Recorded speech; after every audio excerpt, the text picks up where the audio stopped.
ចាំមើលម្ដងនេះថាពួកអាចោរថៃវាមានលេសអីទៀតដើម្បីដោះស្រាយជាមួយនឹងអន្តរជាតិប្រិយមិត្តពុកម៉ែបងប្អូនទាំងអស់គ្នានៅមុននេះបន្តិចបាទគឺលោកដុលណាត្រាំបាននិយាយថា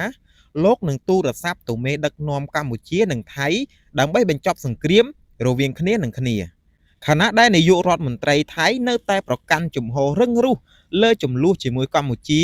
ដែលជាហេតុធ្វើឲ្យលោកដុលណាត្រាំមានការខឹងសម្បារយ៉ាងខ្លាំងប្រិយមិត្តពុកម៉ែបងប្អូនទាំងអស់គ្នានេះជាដំណឹងថ្មីមួយដែលត្រូវបានចុះផ្សាយដោយអត្ថបទសារព័ត៌មានបរទេសដែលបានផ្សាយថាប្រធានាធិបតីដុលណាត្រាំថាលោកនឹងទូរស័ព្ទទៅមេដឹកនាំថៃនិងកម្ពុជាដើម្បីបញ្ចប់សង្គ្រាមបន្ទាប់ពីការប្រយុទ្ធគ្នាផ្ទុះឡើងសារជាថ្មីនៅតាមព្រំដែនថ្លែងក្នុងព្រឹត្តិការណ៍មួយនៅរដ្ឋពេនស៊ីវ៉ានីមេដឹកនាំមហាអំណាចផុតលេខរូបនេះបានបញ្ជាក់ថាលោកនឹងទូរស័ព្ទមកមេដឹកនាំកម្ពុជានិងថៃនៅថ្ងៃស្អែកហើយបញ្ចប់សង្គ្រាមរវាងប្រទេសដ៏មានឥទ្ធិពលទាំងពីរការប្រកាសរបស់លោកត្រាំកើតឡើងស្របពេលដែលមានការប្រយុទ្ធនៅតាមព្រំដែនកម្ពុជាថៃបានផ្ទុះឡើងសារជាថ្មីដែលផ្ដើមចេញពីការឈ្លានពានរបស់ថៃរហូតធ្វើឲ្យកម្ពុជាអស់ការអត់ធ្មត់ក៏បង្ខំចិត្តតបតទៅវិញនៅមុននេះដែរមន្ត្រីការបរទេសអាមេរិក Marco Rubio និយាយថា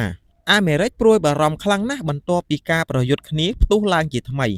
នៅទីតាំងមួយចំនួនតាមបណ្ដោយព្រំដែនកម្ពុជាថៃបណ្ដាលឲ្យមានមនុស្សស្លាប់និងរបួសជាច្រើនអ្នកលោកក៏បានបន្តទៀតថាយើងជំរុញយ៉ាងមុតមម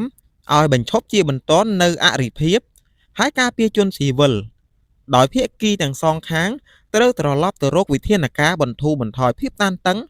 ដែលបានចែងក្នុងកិច្ចព្រមព្រៀងសន្តិភាពទីក្រុងកូឡាឡាំពួរថ្ងៃទី26ខែតុលាឆ្នាំ2025ដែលចុះហត្ថលេខាដោយនាយករដ្ឋមន្ត្រីកម្ពុជានិងថៃនឹងធ្វើជាសាក្សីដោយប្រធានាធិបតីអាមេរិកលោកដុលណាត្រាំនិងនាយករដ្ឋមន្ត្រីម៉ាឡេស៊ីអាល់វ៉ាអ៊ីប្រាហ៊ីមចំនួនកម្ពុជាថៃគឺជាចំនួនមួយក្នុងចំណោម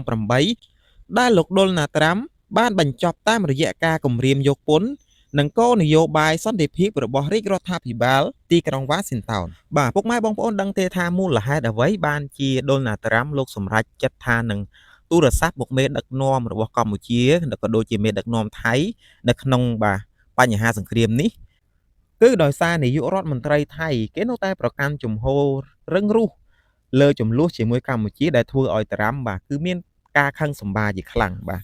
នាយករដ្ឋមន្ត្រីថៃលោកអនុទានឆានវីរៈកុលកំពុងប្រើប្រាស់ការប៉ះទង្គិចគ្នាតាមជាយដែនដែលបានកើតឡើងជាមួយកម្ពុជាដើម្បីប្រមូលការគ្រប់គ្រងពីអ្នកជាតិនិយមមុនការបោះឆ្នោត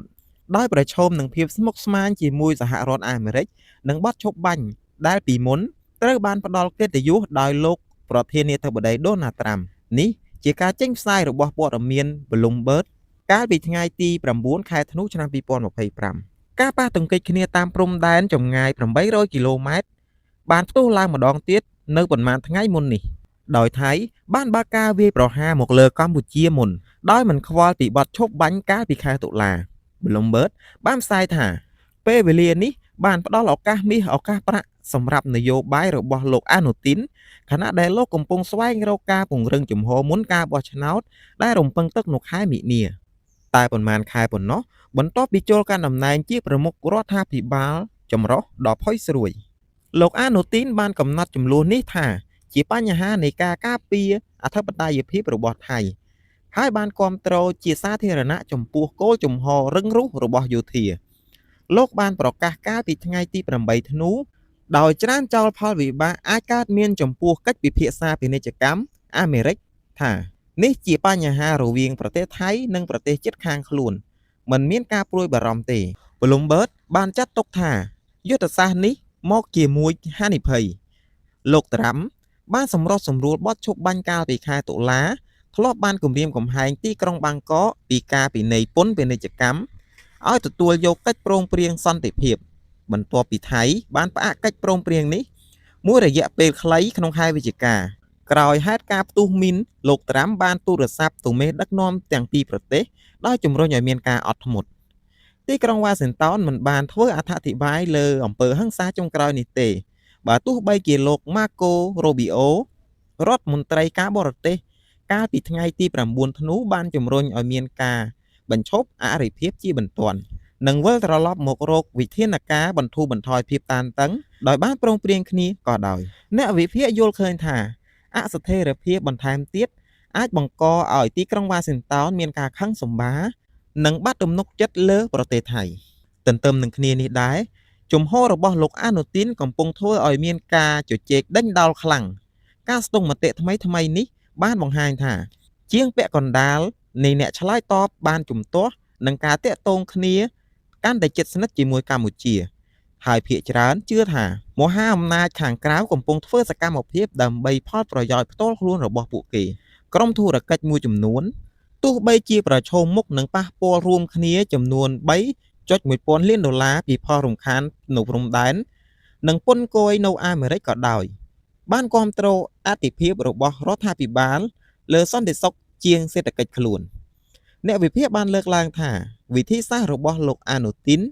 គឺចង់បានការធានានៅទំនាក់ទំនងជាមួយយោធាដែលត្រូវបានចាត់ទុកថាចាំបាច់សម្រាប់ស្ថិរភាពនយោបាយក្នុងប្រទេសថៃ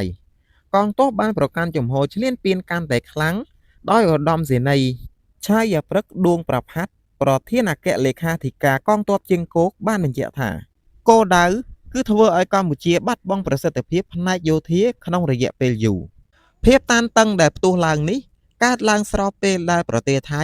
កំពុងប្រឈមមុខនឹងទឹកជំនន់ដ៏អាក្រក់បំផុតនៅភាគខាងត្បូងក្នុងរយៈពេលជាច្រើនទសវត្សរ៍ដោយបានខាតបង់សេដ្ឋកិច្ចប៉ាន់ស្មានរហូត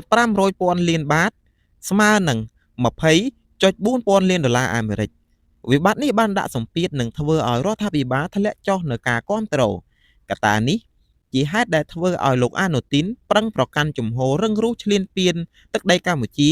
ទោះប្រឈមមុខសម្ពាធពីអន្តរជាតិឬមហាអំណាចពិភពលោកជាពិសេសលោកដុលណាល់ត្រាំដែលខ្នះខ្នែងបង្កើតបទឈប់បាញ់រវាងភាគីចំនួនទាំងពីរអញ្ចឹងឃើញថាបាទលោកដុលណាល់ត្រាំគឺមានការខឹងសម្បារខ្លាំងចំពោះបាទលោកអនុទានដែលនៅតែរឹងរូសធ្វើការឈ្លានពានមកលើកម្ពុជា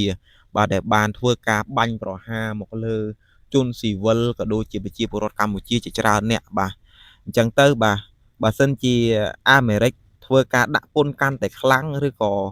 មានវិធីសាស្ត្រណាបាទធ្វើឲ្យអនុទានបាទបាក់ស្បាតនោះខ្ញុំជឿថាបាទប្រទេសថៃគឺនឹងអស់ផ្លូវដើរតែម្ដងបាទដោយសារតែសប្តាហ៍ថ្ងៃគឺពន្ធអាមេរិកក៏ដាក់បាទពិន័យលើថៃច្រើនហើយមានកត្តាជាច្រើនទៀតដូចជាគ្រោះទឹកជំនន់អីហ្នឹងគឺមិនទាន់បានដោះស្រាយរួចស្រួលបួលផងស្រាប់តែមកចង់ឈ្លានពានគេទៀតបាទអញ្ចឹងអត្ថបទព័ត៌មាននេះបាទគឺមានតែប៉ុណ្ណឹងហើយក៏សូមអរគុណដល់ពុកម៉ែបងប្អូនទាំងអស់គ្នាដែលបានតាមដានទស្សនាវីដេអូមួយនេះបាទពីដើមដល់ចប់យើងនឹងជួបគ្នានៅវីដេអូក្រោយបាទជាមួយនឹងព្រឹត្តិការណ៍ថ្មីទាំងជាតិនិងអន្តរជាតិជាបន្តបាទសូមអរគុណ